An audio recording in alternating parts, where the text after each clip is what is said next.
All right. Good morning, ladies and gentlemen. How are you doing today? This is your guy, DeMarcus Tunstall with the Beta Project here. And today we're going right into it. We're not going to play around here today. Today's is June 28th and July 28th. Today's video is called Worth. That's the title. And today's quote is your value doesn't decrease based on someone's inability to see your worth. Ladies and gentlemen, let's get after it. Are you guys ready? I'm excited. Today's a good day.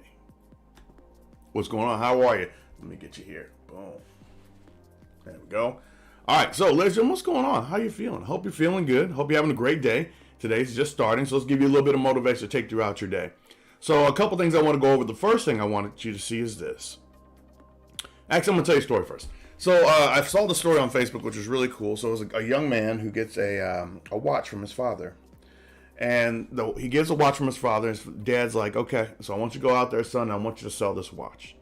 So he goes down to he says, hey, go down to the local flea market. And so he goes down to the local flea market and he brings a watch and he haggles and he finds out how much the watch is worth. He comes back and tells his dad, he goes, hey, Dad, they're going to give me $10 for the watch. He goes, okay, I want you to go down to the local watchmaker. And so he goes down to the local watchmaker and he goes there and he talks to the watchmaker and the guy offers him $150 for the watch. And he comes back, he tells his dad and he goes, okay, now I want you to go down to the local antique and appraisal system. And so he goes down there and he comes back really excited. He goes, Dad, the guy offered me $150,000. And he's like, and so the dad says to him, he said, well, son, this is what I want you to keep in mind. He goes, just because someone doesn't see your worth and your value doesn't mean you're not valuable. What it means is that they don't understand what value you have. And so I want to go back to the beginning picture because that's what we're talking about. Your value doesn't decrease. Like the value of the watch did not decrease because the people who saw it didn't realize it was valuable. So your value doesn't increase because someone doesn't see your worth. You're very, very valuable. And so this is picture number 2 here. I think it might be this one. Yeah, okay. So I just got a little picture. I went and kind of found this, and I found the most expensive books in the world. And the most expensive book in the world right now is $3.9 million. So how would you like to pay all of that for a book, right? So the reason I got this, actually, hold on. It's $4.5 million. Sorry. It's Treaty of Fruit Trees is $4.5 million. All right, so what I want you to think about is that if you were able to find this book, for some reason you found this book on the street, or maybe in a collector's item, or maybe somebody left it in someone's house, would you know the value of this book? Would you assume that it was valuable? Or would you just assume it's another book? Because here's the thing about it. Valuable things always look like things that are just like it. I have books right here. This copy of Rich Dad, Poor Dad has a value about maybe I wrote in it, maybe about 10, 15 bucks. Okay. And so what I want you to keep in mind is that, ladies and gentlemen, you may not be able to see something, the worth of something, just because it's in your vicinity, just because you find it. It takes an expert in that field to see the value. And so what I want you to do, and this is a good question for you, because, ladies and gentlemen, I ask this question to a lot of people when I'm having, heart-to-heart conversations with them, motivations, talks to them, whatever. But I always ask them this question. This is not an easy question. So ask yourself this. What are you worth? In amount of dollars. We'll say dollar amounts. What are you worth? And I always ask this question to people, and it kind of makes them uneasy because, one, they have to think about and brag about themselves and what they feel they're worth. But the second reason it's so important is because most people don't realize that they're accepting a whole lot less than what they're worth. I had a young man sitting at my table, and we were talking about his worth, and he told me he was worth per hour, because I always say per hour. He told me he was worth about $50 per hour. And we went and we did the math, and he was accepting like 8 or 9, and he was barely making it around. I go, so here's your issue right here. When you accept what's less, then you can't get what you're worth. So what I need you to do, ladies and gentlemen, is I need you to think about what you're worth, and are you receiving that? And I'm talking about the monetary dollars. I've had this conversation with John Schutte a lot. And I remember the first time I asked him and his ex-girlfriend, Caitlin, I asked her the same question. And everybody always gets defensive. And the first question they say, what do you mean? And they always giggle or smile and everything else because it's a hard question. You have to take stock in who you are and realize how much work you have, right? All right, so let's go to this one right here. So the reason I bring that up is because, ladies and gentlemen, we're receiving things. We're receiving things on a consistent basis. How people treat us is showing them how much they value us, how much they see our worth as being. It doesn't mean that you feel that it's the same worth that you're worth, but it doesn't really matter because it's what you're allowing. And so that's why I have this up in the corner. It says, know your worth. Know the difference between what you're receiving and what you're getting and what you deserve. Ladies and gentlemen, if you got what you deserved, you would be a prince in a castle, and everybody would be a prince in a castle, and nobody would suffer. But that's not what we get. We get scared and we take less than what we are worth. Well, how do I know? Because we're in bad relationships that we should be leaving. We're making less money than we should be receiving. We're doing less with our lives than we're doing. All these different things are going on, and it's an accumulation of all the decisions and all the choices that we've ever made. And we allow this to continue consistently. Why? Because it's a whole lot easier to accept less than what you're worth than to step up and ask, demand, tell, and accept nothing less than what you're worth. But that would be a lot of work. You know, you have things in you that no one else has. Are you willing to put that out there to go after your dreams, to go after what is real to you, to show your worth, to get what you're worth? Or is it a whole lot easier to just get what you're getting and be appreciative? Now, I'm not saying gratitude isn't great, ladies and gentlemen. This is not about the gratitude. I'm glad you're grateful for what you have. What I'm saying is that you're still worth more. If you haven't asked yourself the question about what you're worth in your life, in your finances, in your relationships, you haven't set your standards. If you don't set your standards, ladies and gentlemen, then that means you're actually assuming that people are going to know what you're worth already. That's the problem with dating nowadays. I've talked to somebody about this before, because obviously I'm in the dating world, you know, I'm trying to get out, you know that, I'm going to get out when it's time. But I haven't found everything I'm looking for, not because I don't know, because I know my worth, and I'm not going to let myself go like less than that. I didn't know my worth at one point in time, but I know it now. But think about it like this. So we go into things because we don't have our worth. And we expect people to know what we want because it's common sense. But think about it like this, ladies and gentlemen. If you don't set your values and you don't set your standards from the jump, then what you're doing is you're expecting them to understand what you want. Then that creates expectation. Now, I don't want to go too far into expectation because I love expectation. It's one of my favorite topics. It's in my phone to have a video on expectation. But I'm going to say this quote before we get out of here, is expectation kills relation. Now, why do I say that? Because, ladies and gentlemen, we expect someone not to cheat on us, not to have sex with other people. We expect somebody to be faithful, honor, and true to us. But maybe that's not their standard.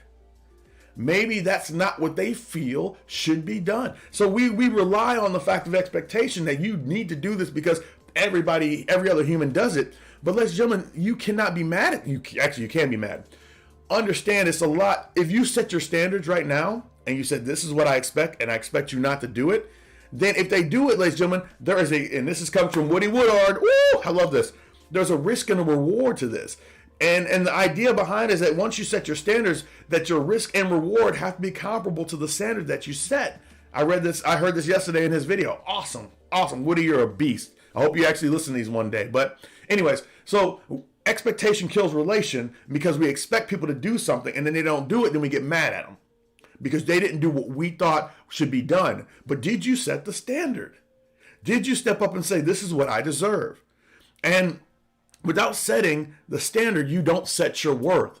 You need to set it at the beginning so they understand who you are, and what you deserve. If you do that, then nobody can take that away from you. And when they do violate it, you have a choice. Now, here's the deal. If you set your worth and you set a standard to your worth and a consequence for that standard, you must abide by it. Because as soon as you accept the fact that they went and trounced all over your standards and they did not respect what you set, as soon as you accept it, you have lowered your standards. Because a standard should be an unmovable object, like the foundation of a house. You don't move the house foundation. No, you build on top of it. But if the house foundation is for some reason moved, it actually gets weaker.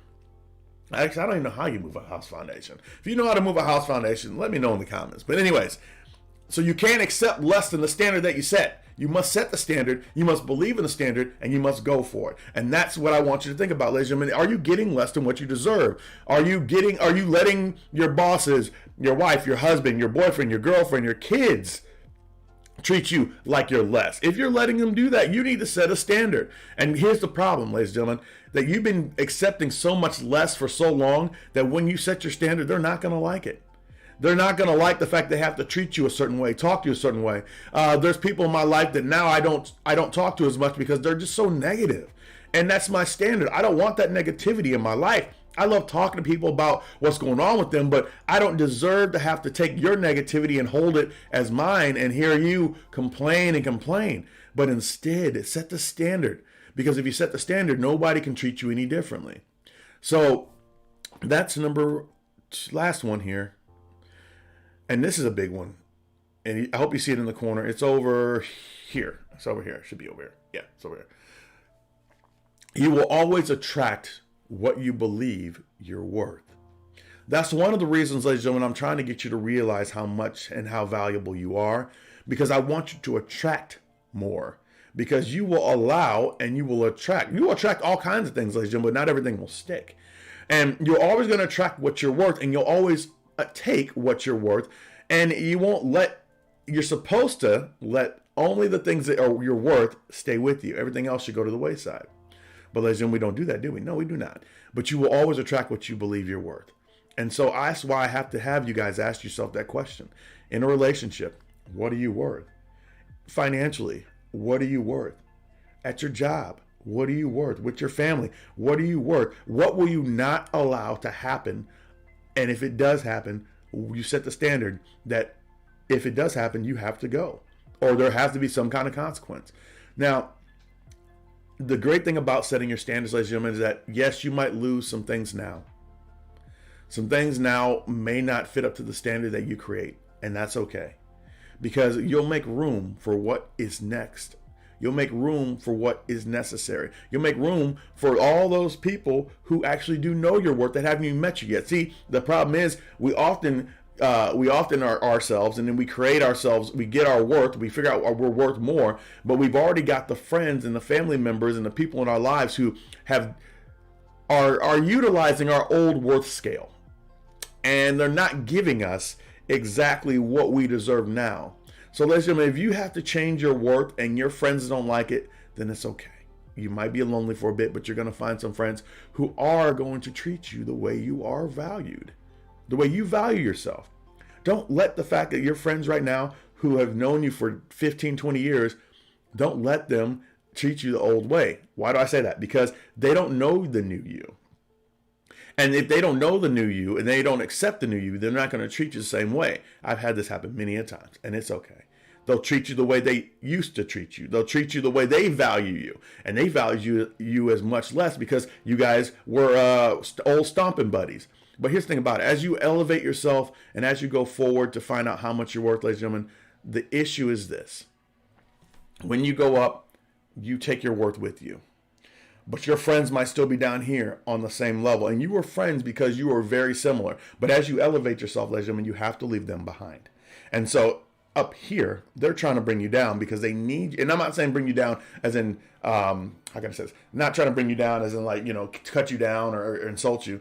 But bring you down back down to their level because that's what they know you as. But you can't allow yourself to stay there because you know you're worth more. So if you know you're worth more, there's no reason in the world you should allow somebody to treat you like less.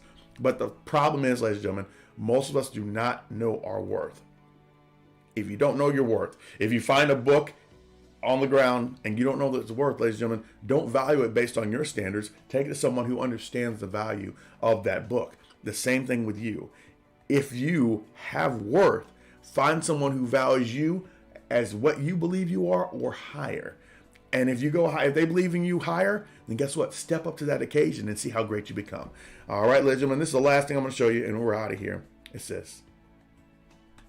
Your value doesn't decrease based on someone else's inability to see your worth. You're very valuable. Set those standards.